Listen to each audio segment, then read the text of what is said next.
Il y a 4,5 milliards d'années, dans sa course pour devenir une planète, cette sphère bleue et scintillante a réussi à se placer parmi les vainqueurs. Mais la compétition a été rude. Il a fallu surmonter le chaos et des collisions d'une extrême violence. Au moment de la formation de la Terre, les roches et les pierres se précipitaient dans un bruit assourdissant, à une vitesse supérieure à celle de voitures entrant en collision. Après avoir fait preuve d'une persévérance incroyable, elle s'est placée dans le système solaire, à un endroit où il était possible que se développent des océans, des continents et la vie.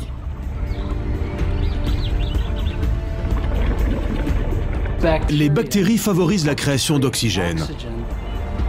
Nous devons d'être ce que nous sommes à l'écume de la Terre. Malgré les dommages que notre époque lui fait subir, notre planète demeure une des créations les plus étonnantes de l'univers.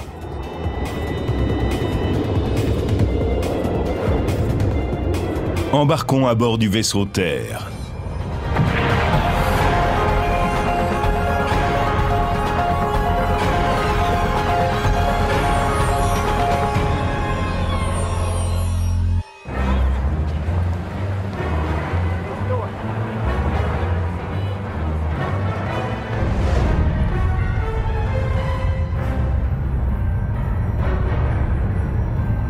Supposons que les extraterrestres existent et qu'ils veuillent visiter notre planète. Ils s'apprêteraient à vivre un séjour cosmique absolument génial. Le nom de la Terre vient du latin Terra. Elle est la 3e planète en partant du Soleil. Dès leur arrivée, nos visiteurs comprendraient pourquoi on la surnomme la planète bleue. Les 3/4 de sa surface sont couverts d'eau. Et ils s'apercevraient que la Terre est la seule planète du système solaire où l'on peut trouver des humains et d'autres formes de vie avancées. Quiconque peut s'accoutumer à notre atmosphère riche en oxygène ou respirer sous l'eau peut explorer la Terre sans vaisseau ou équipement spatial particulier. Mais nos touristes devront au préalable régler leur montre. Il faut 365 jours à la Terre pour faire le tour du Soleil. Et chaque jour, ici, se compose de 24 heures. C'est le temps qu'il faut à la planète pour faire un tour autour de son axe. Les voyageurs seront bien sûr prévenus des risques de tempêtes dévastatrices et de guerres civiles. Mais la Terre reste une destination relativement sûre.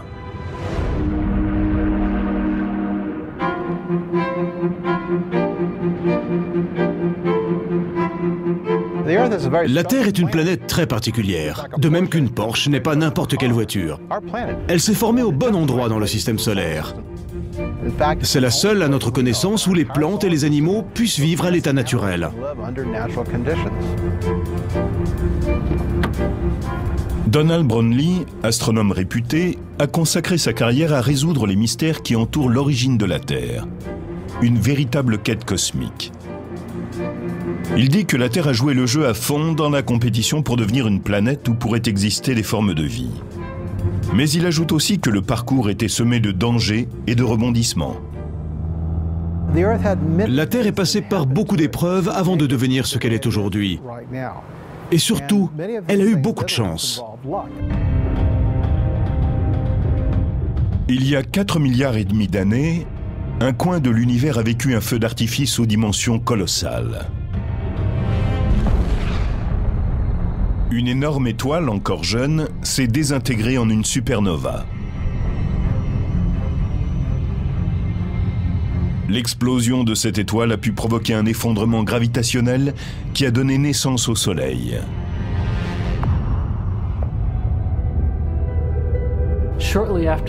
Peu après la formation du Soleil, tout un tas de matériaux se sont mis en orbite autour de lui. Des éléments microscopiques, des particules de glace, des poussières, un peu comme les peluches qui sortent d'un sèche-linge. Et tout cela a commencé à s'agglomérer. En fait, ces petits morceaux étaient plutôt faits de sable, de silicate. Ils se sont agglutinés et ont constitué des pierres, puis des rochers.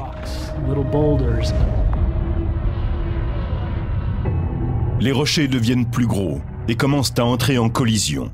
Et quand deux objets se fracassent l'un contre l'autre, la force de gravité les maintient ensemble.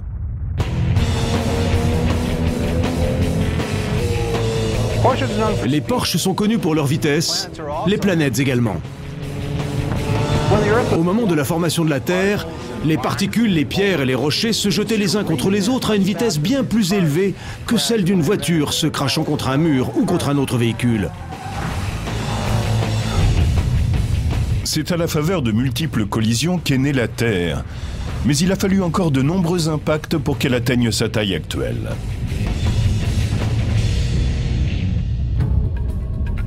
Pour mieux comprendre ce processus, Peter Schultz et son ancien étudiant, Seiji Sugita, tentent de recréer un impact en utilisant un canon à lancer vertical, le EMS Vertical Guns Range, ou AVGR, au centre de recherche EMS de la NASA. Dans une pièce vaste comme un grand magasin, se trouve un énorme canon à gaz léger qui ressemble plutôt à un missile balistique. Le canon à lancer vertical envoie des projectiles sur des cibles précises à l'intérieur d'une chambre sous vide. Grâce à ce canon qui peut tirer sous un angle différent, l'expérience est très proche de ce qui s'est produit à la surface de la Terre il y a 3,5 milliards d'années.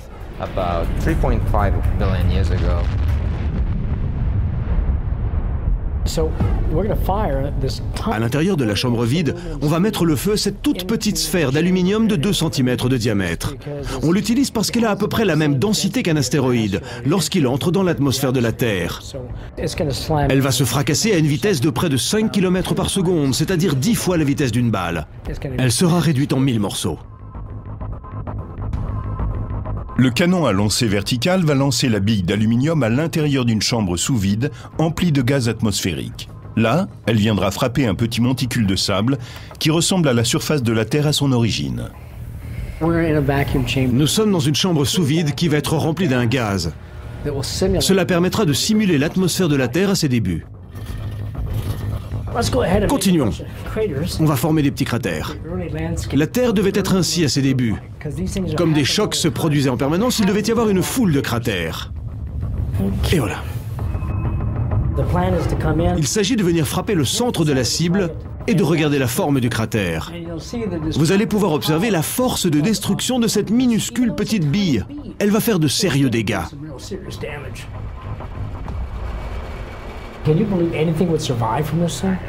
Des caméras à vitesse accélérée vont enregistrer l'impact. Schultz et Sugita surveillent avec inquiétude un moniteur situé hors de portée du canon. Ça, c'est la partie du travail qui me tue. C'est le calme avant la tempête. Depuis une salle de contrôle sécurisée, un ingénieur déclenche plusieurs commandes. Ok, on y va. Schultz et Sugita mélangent science et superstition. Croisons les doigts, croisons les jambes et croisons les mains.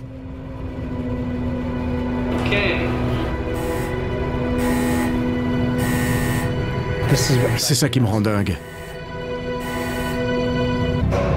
Oh, superbe. Oh mon Dieu. Allez, on va jeter un coup d'œil. L'expérience a marché. Regarde ça. C'est incroyable. T'imagines ça sur la Terre? Oui. Il y aurait des nuages qui fileraient à la vitesse de tornades. Ou même plus vite encore. La vidéo nous fait découvrir une image réaliste et en même temps effrayante de ce qui s'est passé à l'origine de la Terre. C'est génial comme naissance. Allez, on y va.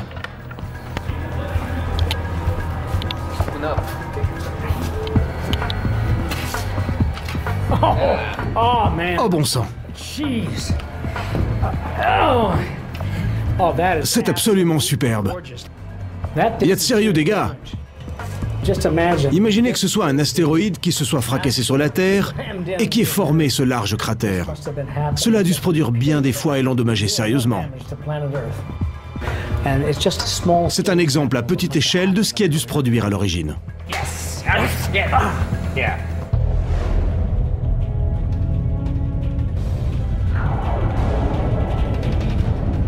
Certains des objets qui sont venus se fracasser sur la Terre à très grande vitesse mesuraient 450 km de diamètre. L'énergie d'un tel impact a produit une chaleur épouvantable. La Terre a commencé à brûler de l'intérieur.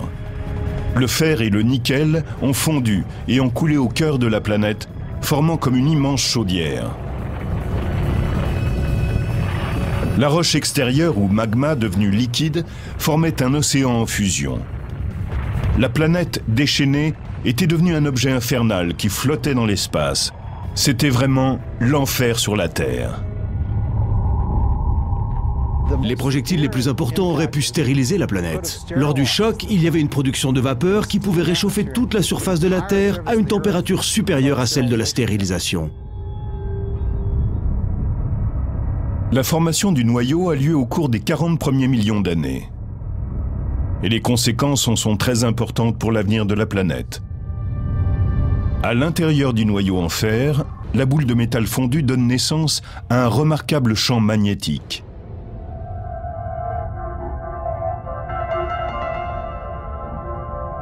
C'est ce qui a permis à la Terre d'être habitable. Tout ce fer qui s'est déplacé au centre de la planète a formé un noyau solide qui produit un champ magnétique qui lui-même entoure et protège la planète. Sans ce champ magnétique, la Terre serait un désert sans air, dépourvu de vie. Le vent propulserait par rafale des matériaux venus du Soleil qui passeraient à proximité de la Terre à une vitesse d'1 million de kilomètres à l'heure et pourraient réduire notre atmosphère à néant en quelques millions d'années. Heureusement, le champ magnétique de la Terre détourne la course des vents et protège notre air. Malgré cela, la violence et le chaos continuent à s'abattre sur la planète. Au-dessus du noyau terrestre en fer, le manteau de roche est entré en fusion et a donné naissance aux volcans qui sont apparus à la surface, déversant de la lave et des substances toxiques. Et les collisions ont continué. Et c'est peut-être un de ces chocs qui a changé le cours de l'histoire et le destin de l'humanité.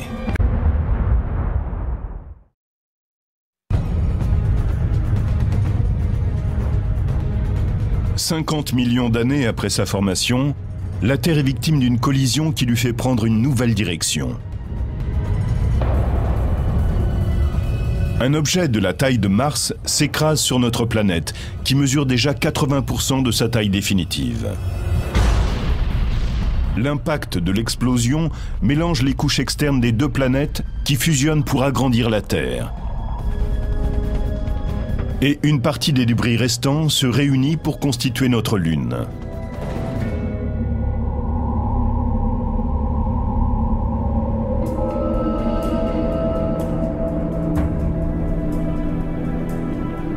William Hartmann, spécialiste des planètes, a été le premier à émettre cette théorie après la première mission de la NASA sur la Lune. Quand les astronautes d'Apollo ont rapporté des pierres de la Lune, nous avons pu étudier leur composition. On a découvert qu'elles étaient semblables à la lave que l'on trouve sur Terre. Ce qui nous permet de dire que le matériau de la Lune et celui de notre planète sont très similaires. Sa proximité avec la Lune donne à la Terre, alors en plein développement, un avantage décisif. C'est la Lune qui est à l'origine des saisons. À certaines périodes de l'année, le pôle Nord est tourné vers le Soleil, puis c'est le tour du pôle Sud. Et c'est la Lune qui assure cette inclinaison. Grâce à la force de gravité, le phénomène est constant. C'est elle qui tient le tout. Après la collision qui a donné naissance à la Lune, notre planète faisait plus de 90% de sa masse définitive. La formation des planètes est comme une sorte de compétition biologique. Les corps se cognent les uns contre les autres à des vitesses parfois fulgurantes.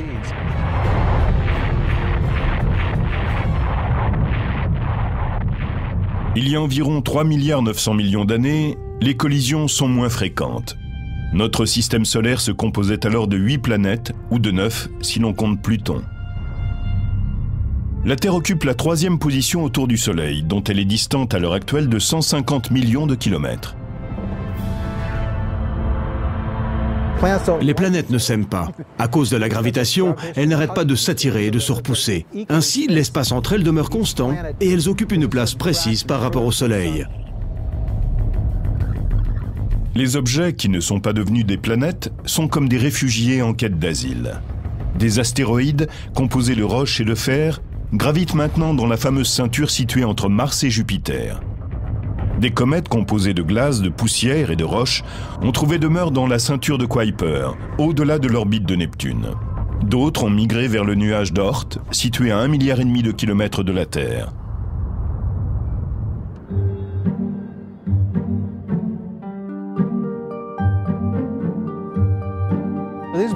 Ces porches endommagées sont une bonne métaphore du système solaire à son origine, ou plutôt des comètes et des astéroïdes qui ont survécu. De même qu'on apporte ces véhicules ici pour les recycler, ainsi nous pourrions nous tourner vers les comètes et les astéroïdes et y prélever certains éléments vitaux qui y sont stockés depuis la formation du système solaire. Au cours de l'histoire de la Terre, de nombreux astéroïdes en perdition ont dévié de leur orbite et atterri sur notre planète. Ce sont les météorites. Au cours des années, les spécialistes les ont analysés et ont déterminé leur âge grâce à la datation radioactive. Les météorites s'étant formées au même moment que les planètes, elles nous renseignent sur l'âge de la Terre. Celle-ci compterait 4,5 milliards d'années. C'est fantastique d'un point de vue scientifique. C'est comme si on faisait des recherches sur notre histoire familiale et qu'on retrouve tout d'un coup des traces de nos premiers ancêtres au tout début de l'existence de la Terre. Les astéroïdes et les comètes nous éclairent aussi sur les origines de la présence de l'eau sur notre planète.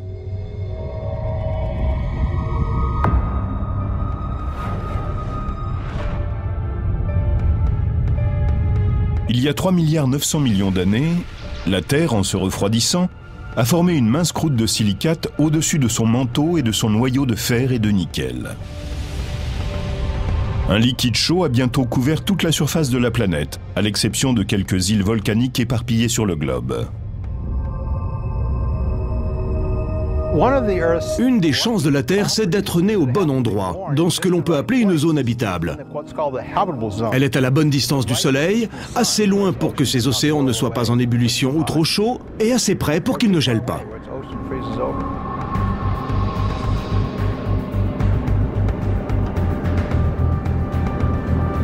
Mais où la Terre a-t-elle trouvé toute cette eau?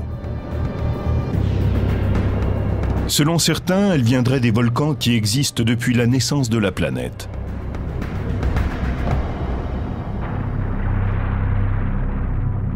Ceux-ci rejettent d'énormes quantités de vapeur dans l'atmosphère. Quand la Terre s'est refroidie, la vapeur s'est condensée en pluie et c'est ainsi que la planète a été approvisionnée en eau. Mais d'où venait cette vapeur d'eau émise par les volcans? À la base, les volcans recyclent le matériau issu de la roche en fusion dans le manteau terrestre et l'eau en fait partie. Mais ce n'est pas vraiment de l'eau nouvelle, en ce sens qu'elle était présente auparavant dans les océans et qu'elle apparaît alors pour la seconde fois.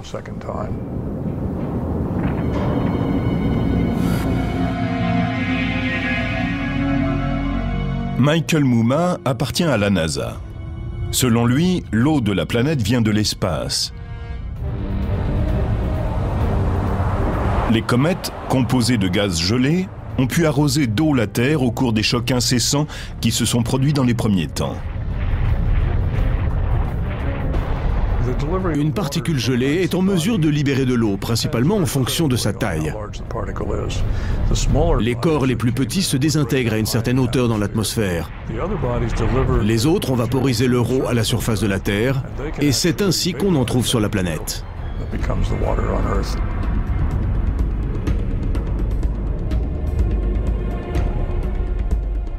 Mumma essaie de déterminer si l'eau d'une comète a la même composition que celle de la Terre.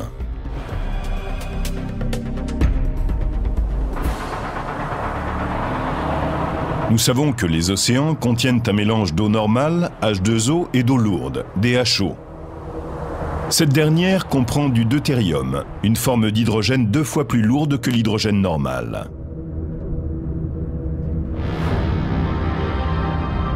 Les comètes sont difficiles à étudier.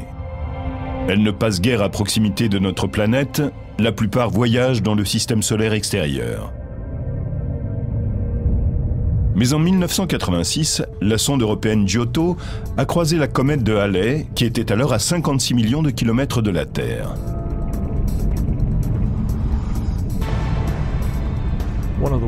Pour analyser des échantillons, nous envoyons des spectromètres de masse parmi les débris qui se détachent d'une comète en activité. Ainsi, nous pouvons en mesurer les gaz de façon très précise. C'est ce que nous avons fait avec la comète de Halley.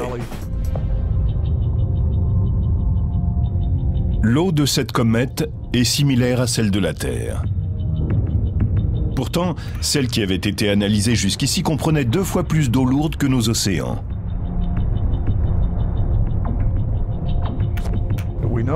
Après avoir étudié les composants de différentes comètes, nous savons aujourd'hui qu'elles ne sont pas toutes semblables.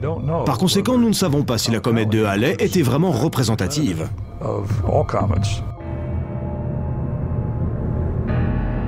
La plupart des comètes étudiées viennent de la ceinture de Kuiper, située dans le système solaire extérieur. Par conséquent, elles n'ont sans doute pas participé à la formation de la Terre.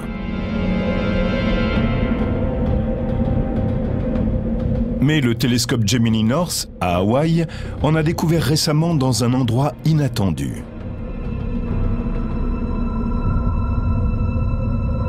Dans la ceinture d'astéroïdes située entre Mars et Jupiter. L'eau de ces corps plus chauds et contenant de la glace est peut-être semblable à celle de la Terre, car ils ont pris naissance dans le système solaire interne plus proche du Soleil. Un nouvel indice nous amène à penser que ces comètes inattendues pourraient avoir apporté autre chose que de l'eau à notre planète. Elles y ont peut-être semé les bases mêmes de la vie.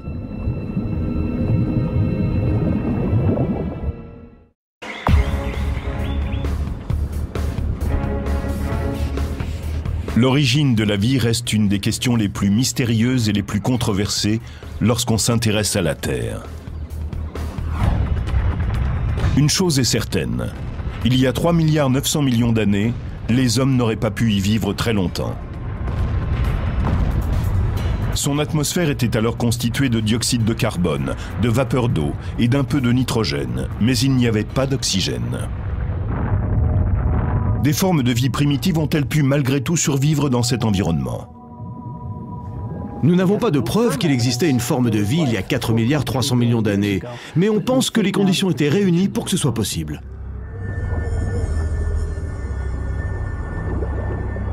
Les fossiles les plus anciens ne datent que de 3,7 milliards à 3,9 milliards d'années. Certains pensent qu'ils évoluaient autrefois dans d'anciens étangs ou lacs. Là, les composants chimiques et l'énergie contenue dans l'atmosphère ont donné naissance à ce qu'on appelle la soupe primordiale, composée d'acides aminés, éléments essentiels de la vie. Mais les éléments originels auraient-ils pu venir d'ailleurs? D'un objet extraterrestre, par exemple? Les météorites contiennent des matériaux organiques, en particulier des acides aminés. Elles se sont formées quelque part au début du système solaire. Il y a donc eu libération de matériaux organiques venus de l'espace. En admettant que les astéroïdes et les comètes aient fait voyager ces bases de la vie dans l'espace, comment ont-elles pu survivre à la collision avec la Terre?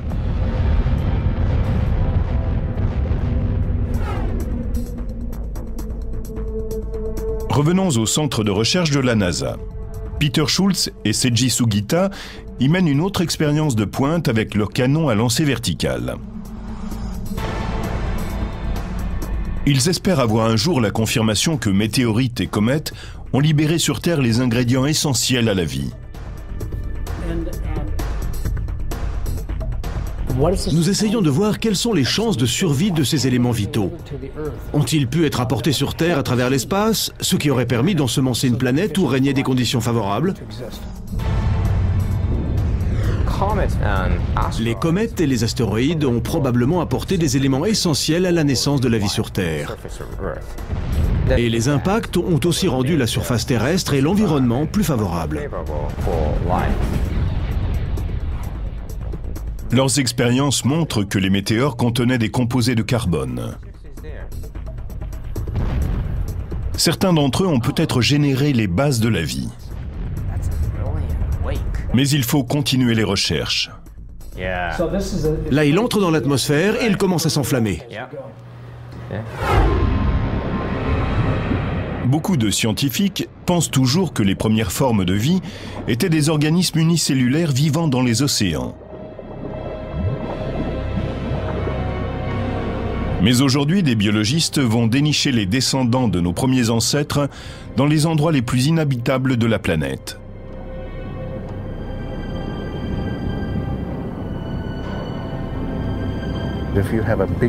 Disons que si une grosse Cadillac symbolise la vie moderne, la vie d'autrefois sera alors une bicyclette. Il n'y a aucun autre vestige de ces organismes que leurs traces chimiques. Et je pense qu'il est important de garder présent à l'esprit que pendant les 2 premiers milliards d'années, il n'y avait sur Terre que des microbes.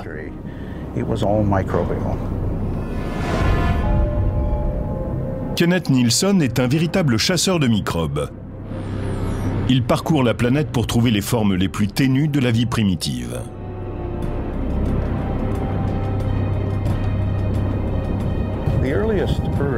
À l'origine, la planète était composée d'hydrogène, de sulfure d'hydrogène.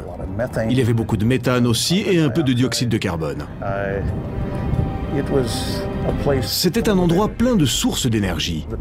Les microbes profitaient de tout ce que leur offrait la planète.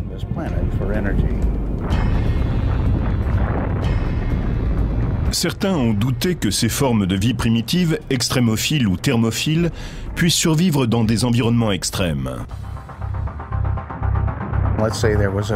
Disons que lorsqu'une grosse météorite frappait la Terre, la température montait jusqu'à 40 degrés. C'est parfait pour les extrémophiles.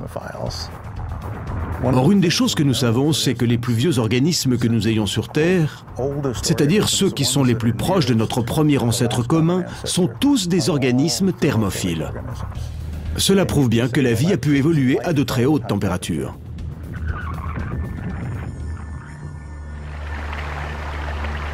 On trouve encore aujourd'hui des descendants de ces organismes au sang chaud.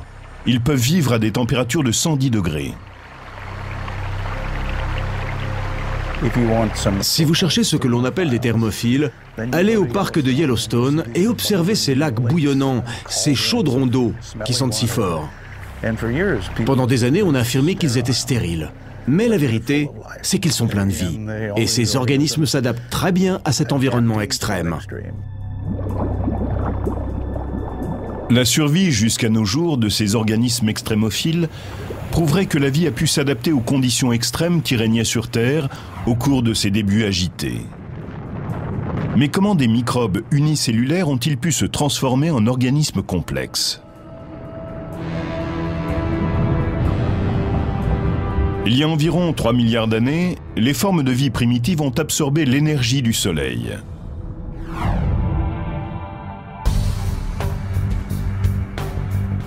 Les microbes sous-marins ont créé un pigment vert, la chlorophylle. Grâce à celle-ci, ils ont capté la lumière du soleil et converti par une réaction chimique le dioxyde de carbone et l'eau en nutriments. Ce processus, qu'on appelle la photosynthèse, a permis aux bactéries de se multiplier et de donner naissance à une des plus anciennes espèces terrestres, les cyanobactéries, appelées autrefois algues bleues. Les cyanobactéries ont produit dans l'eau et dans l'air de grandes quantités d'oxygène libre, déclenchant ainsi une véritable révolution. D'un seul coup, la vie s'est divisée en 2 groupes.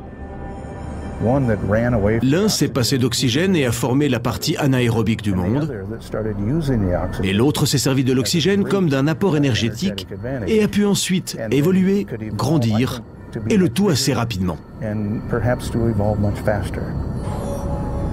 Une chose est sûre, quand les cyanobactéries ont eu cette capacité, elles ont battu tout le reste à plat de couture.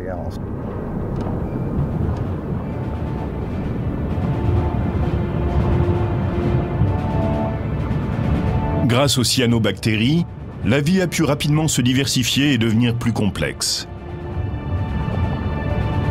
Sans ces bactéries, il n'y aurait pas d'oxygène moléculaire et par voie de conséquence, les plantes, les animaux et les humains ne se seraient jamais développés.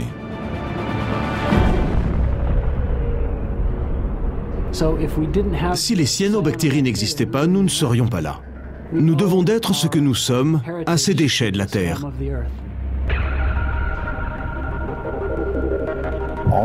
Nous avons tous la même origine.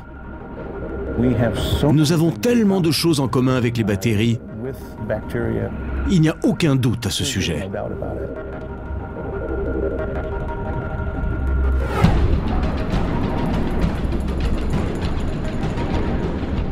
Aucune vie ne semble habiter le désert de Mojave, près de la vallée de la mort dans le sud de la Californie.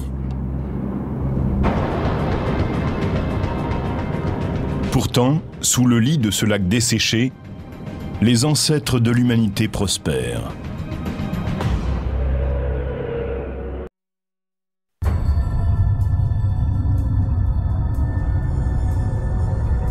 Les formes de vie primitives ont pu s'adapter et perdurer malgré des conditions extrêmes.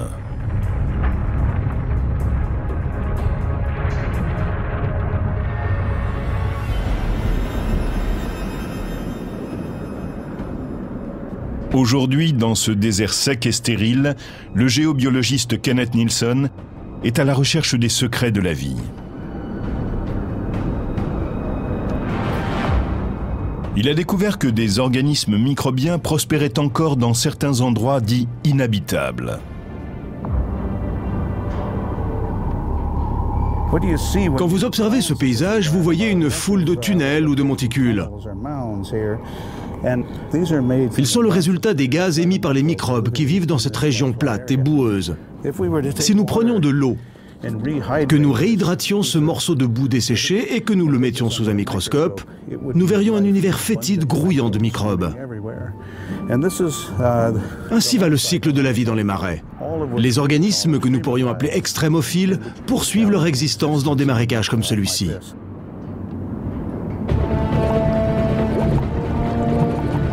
Les microbes ont régné sans rival pendant la majeure partie de l'histoire de la Terre. Ils ont révolutionné la planète et ouvert la voie à des myriades d'espèces complexes. Mais c'est l'apparition de terres immergées qui leur a permis de trouver un nouvel habitat. On pense que les continents ont commencé à émerger il y a 4 milliards d'années. La pression exercée par les plaques tectoniques a généré de la chaleur et une nouvelle roche est apparue, plus légère que celle qui formait le fond des océans. Celle-ci s'est mise à flotter et à s'agréger, donnant naissance aux continents dont la taille et la forme se sont affinées au cours du temps. Ce sont ces vastes continents qui ont permis à la Terre de développer ce qui la caractérise, des formes de vie très complexes.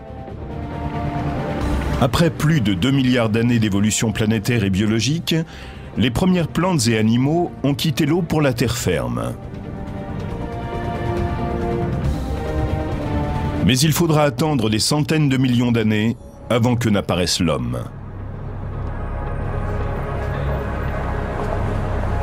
Petit à petit, celui-ci a assis son pouvoir sur la planète, et la Terre, désormais, ne sera plus jamais la même.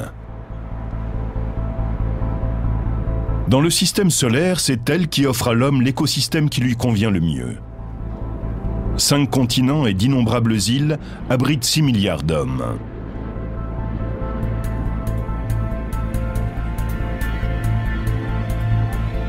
Mais il faut remarquer que la Terre a vécu la plus grande partie de son histoire sans l'humanité.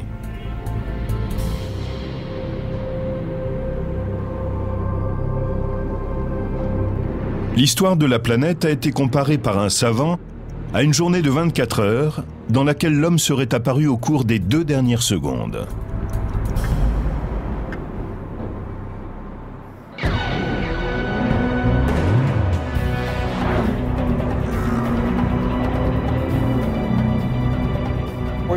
En ce moment, nous tournons sur la piste à une vitesse relativement modeste. Le véhicule roule en douceur sur un trajet très encadré. Cela m'évoque la Terre. Elle a connu des hauts et des bas, mais quand on compare son évolution à celle d'autres planètes, on s'aperçoit qu'elle a eu un parcours relativement calme pendant des milliards d'années. C'est pour cela que la vie a pu s'y épanouir.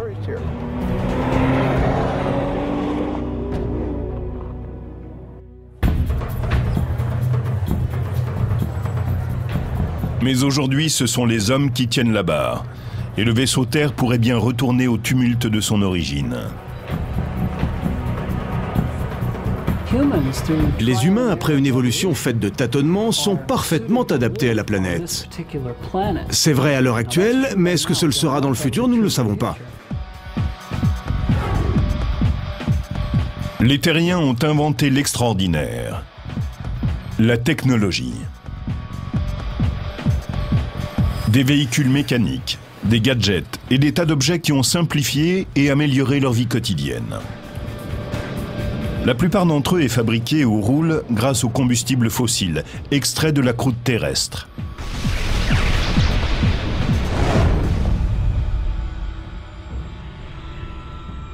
Mais ces innovations récentes ont bouleversé la planète.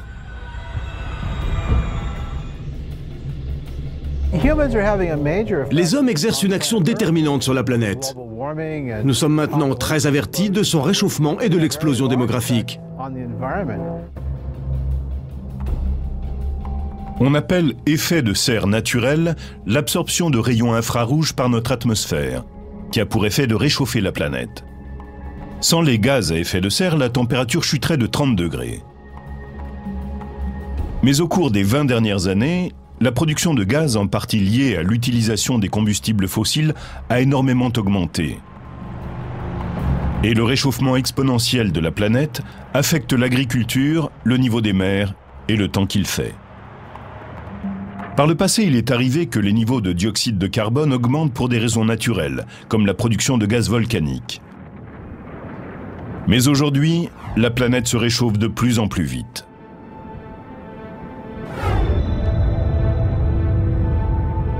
Pour observer cette évolution dramatique, il suffit de voyager dans certaines zones peu peuplées de la planète.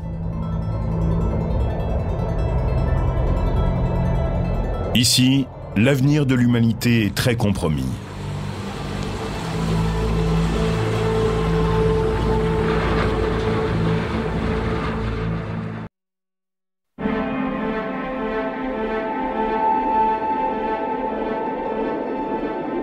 Les pôles nord et sud sont appelés des cryosphères. Autrement dit, ce sont des régions où l'eau se présente à l'état solide, sous forme de banquise, de neige et de glace. Les pôles contribuent à réguler le climat et le niveau des eaux sur le globe. Walid Abdalati, un spécialiste de la NASA, fait des recherches sur les étendues gelées. La sensation qu'on éprouve sur la glace est extraordinaire. On a l'impression de revenir à l'origine. Il y a des endroits où mes bottes ont sans doute été les premières à toucher ce sol. On se sent très humble. C'est tellement vaste. C'est très impressionnant.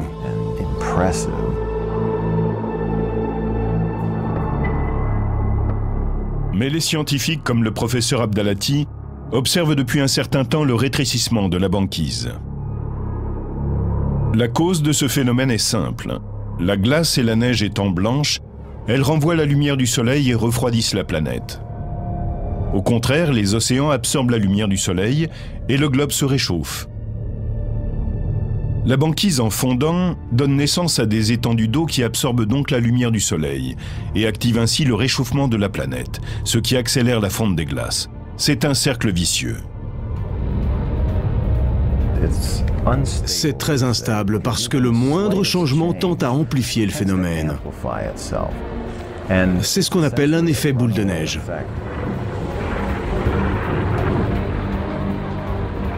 Les calottes polaires sont en péril.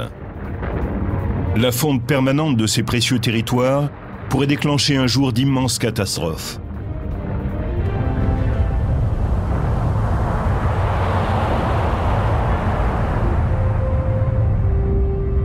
Au pôle sud, les terres de l'Antarctique contiennent 70% des réserves d'eau de la Terre. Les banquises qui les recouvrent retiennent la glace, tel un barrage, mais elle se fragilise. Elle était restée solide pendant 12 000 ans, mais en 2002, la plateforme glaciaire Larsen B s'est effondrée en l'espace de 5 semaines.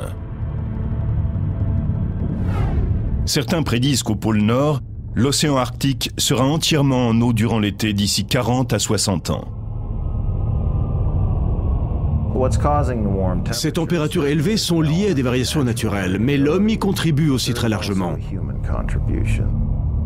Nous savons que l'activité humaine provoque le réchauffement de l'environnement, ce qui a pour effet de diminuer la couverture glaciaire. Au Groenland, le glacier Jakobshavn, un de ceux qui dérivent le plus vite, file maintenant comme un cheval emballé. À l'heure actuelle, il avance à la vitesse de 1,50 m par heure. Ce qui, croyez-moi, est très rapide pour un glacier.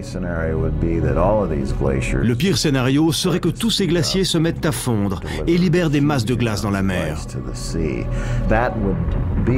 Cela élèverait son niveau d'environ 1 mètre.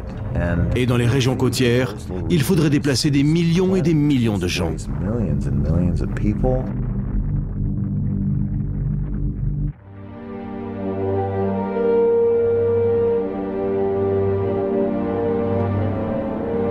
Les hommes sont peut-être capables de réduire leur pollution, mais cela risque de prendre des décennies. Et certains processus qui pourraient décider de l'avenir de l'humanité sont déjà à l'œuvre. La planète poursuit son évolution. Nous ne faisons que subir les conséquences de ce que nous lui infligeons. Mais cela ne lui fait rien à elle. Nous pouvons prévoir le réchauffement de la planète et les changements pour les siècles à venir, mais pour elle, ce n'est qu'une petite anomalie. Pour nous, c'est grave. Mais pour elle, ce n'est qu'un grain de sable en termes d'évolution planétaire.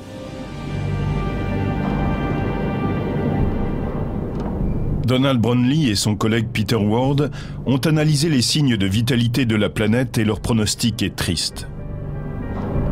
La Terre, en tant que lieu de vie pour les animaux et les hommes, est proche de la fin. Pourquoi? Parce que le Soleil est en expansion et son rayonnement augmente. Le principal danger qui menace les formes de vie avancées que nous connaissons, c'est que le Soleil s'agrandit légèrement. Il faut donc s'attendre à ce que le dioxyde de carbone disparaisse presque entièrement de l'atmosphère. Ce serait la fin de l'âge des plantes et des animaux.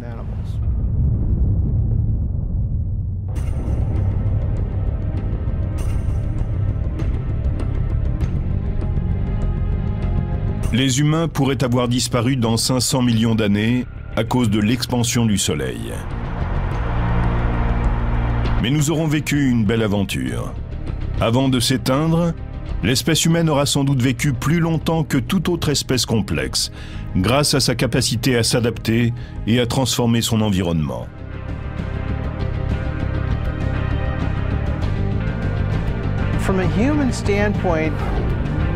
Nous disposerons d'une planète qui restera une Porsche pendant encore 1 milliard d'années.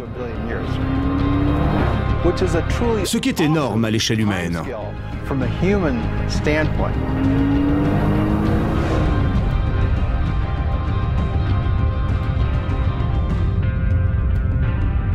Tandis que le vaisseau Terre manœuvre dans des eaux inexplorées, l'activité humaine peut avoir de graves répercussions sur les trésors que renferme la planète et sur sa survie dans l'univers.